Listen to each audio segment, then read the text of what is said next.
Okay, hello everybody. So today I have figured out something extraordinary in my thinking. I've been trying to figure this out for a while. Open-mindedness, we know, therapists have to be open-minded. That's great. So here's the catch. Open-mindedness means that you are actually able to entertain an idea without submitting to it. Fine. That's great. That's a great thing. But people still believe they're doing that when they're not. One thing that I have started to figure out with people who are not bigots, who are not just, oh yeah, I'm open-minded, and then go off and do bigotry things, people that actually are good people, they tend to take things less personally, because it's very fascinating, and it may seem weird, but I'm going to give you therapists actually talked about this exact subject. I mean, we all believe that, no, the world doesn't revolve around me. I know it doesn't. But theoretically, through evolution, yeah, you would want to believe the world revolves around you because it would benefit you.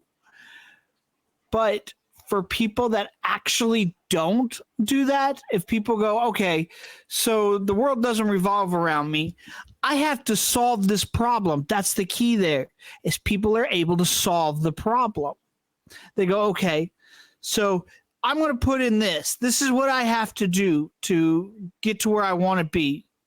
Okay, I've done that. Now there's no reason to stress anymore. I can't do anymore. There's literally nothing else for me to do to achieve my goal.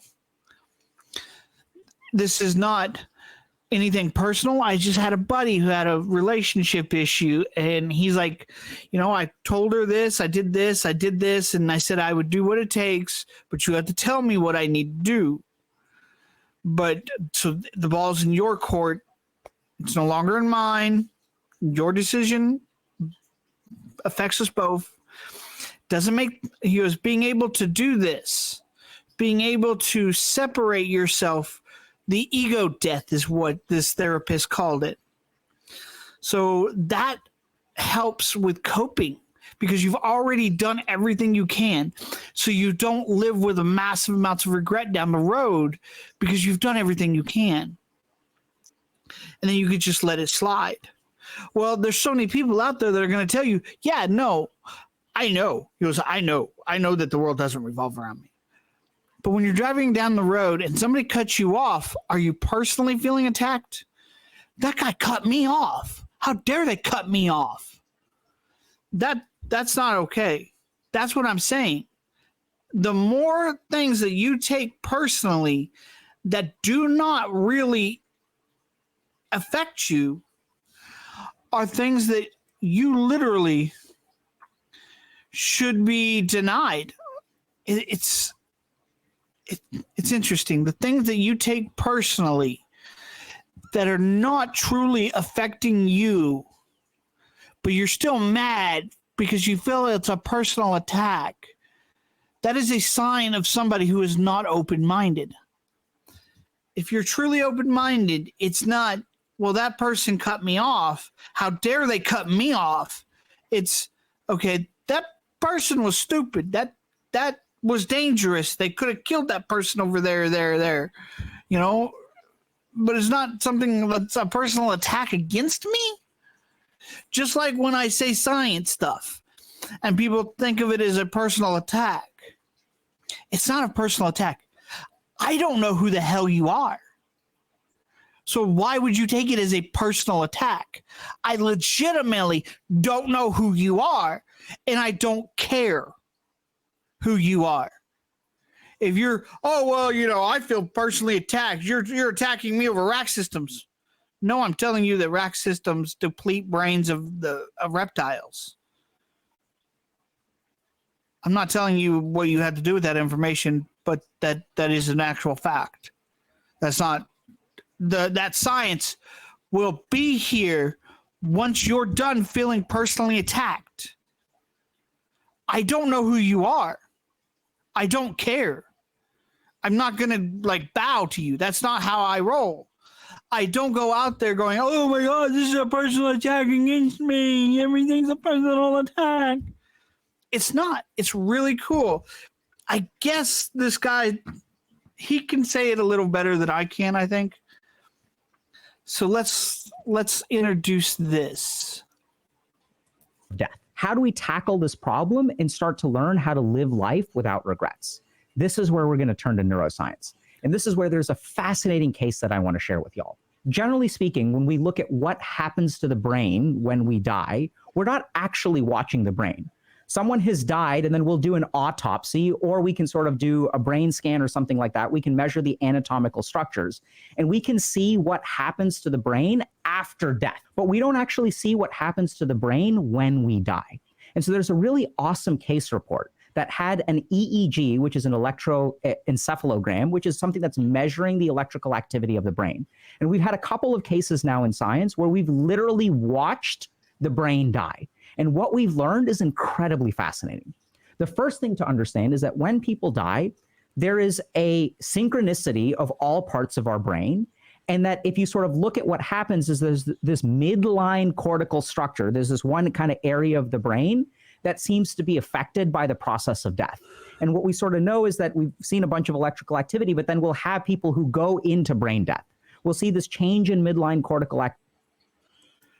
What's interesting about this is that let's think about it as I've heard people talk that had anger management classes, and they talk about being trained to not think of the world as out to get me.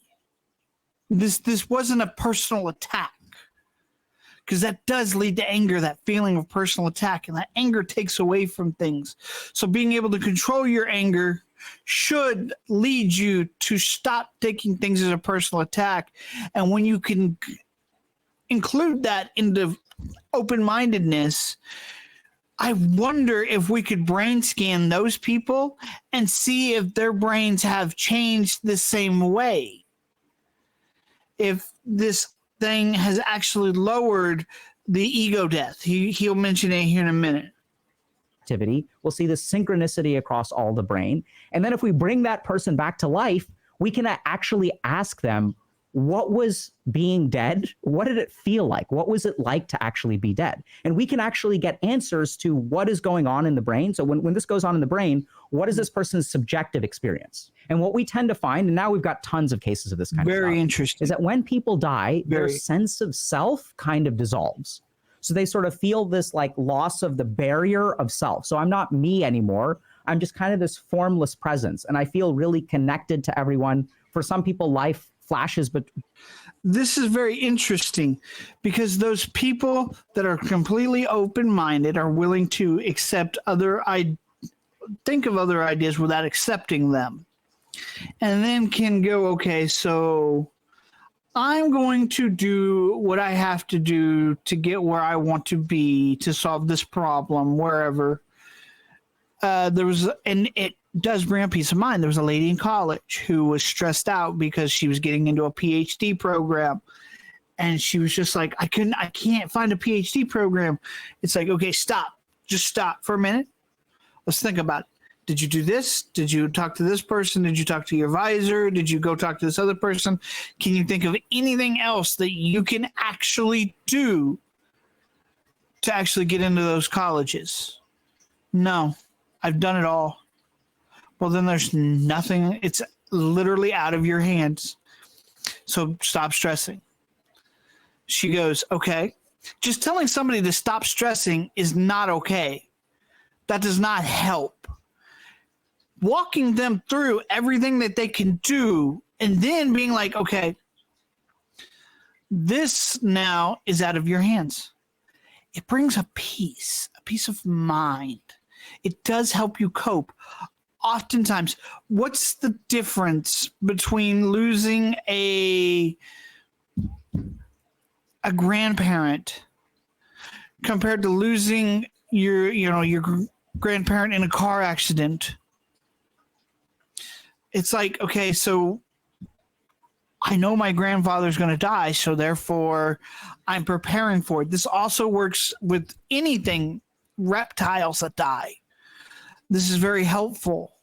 It does seem to limit how long you cope, because you've started coping mechanisms before the actual action that happened.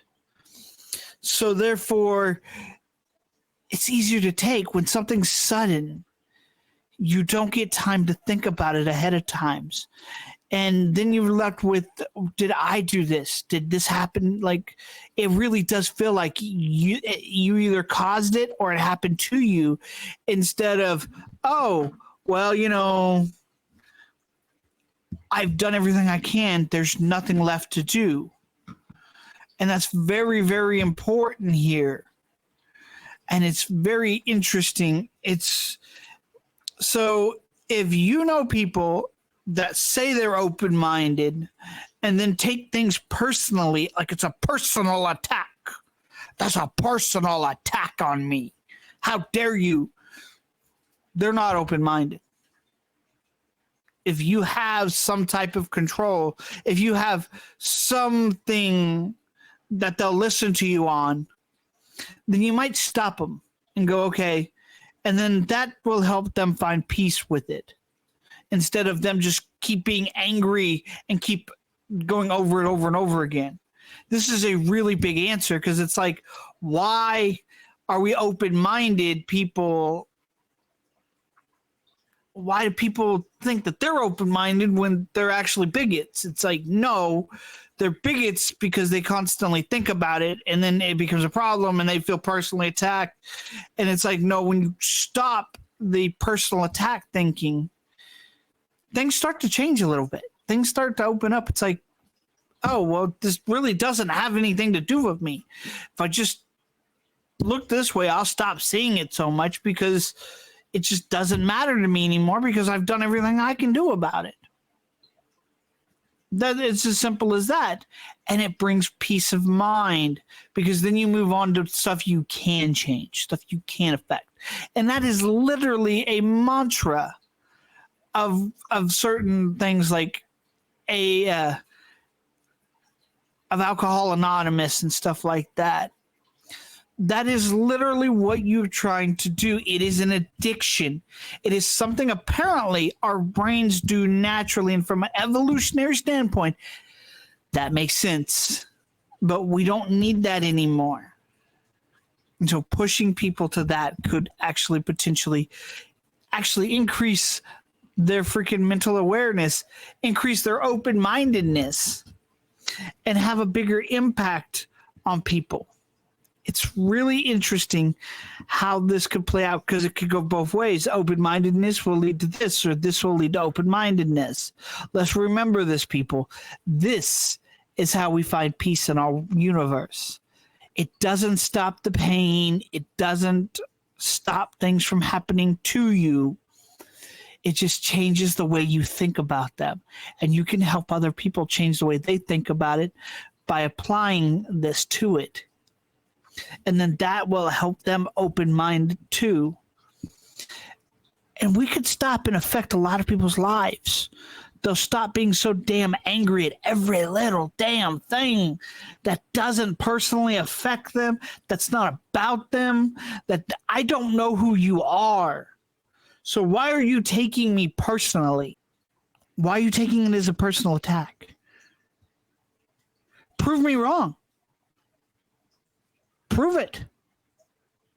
I will clap. I will give you a high five if I see you. I will support you if you can actually prove me wrong. But prove me wrong scientifically. Don't take it as a personal attack. All right, guys. Thank you for listening. You guys have a good night. I really do appreciate this. Hopefully this has helped somebody.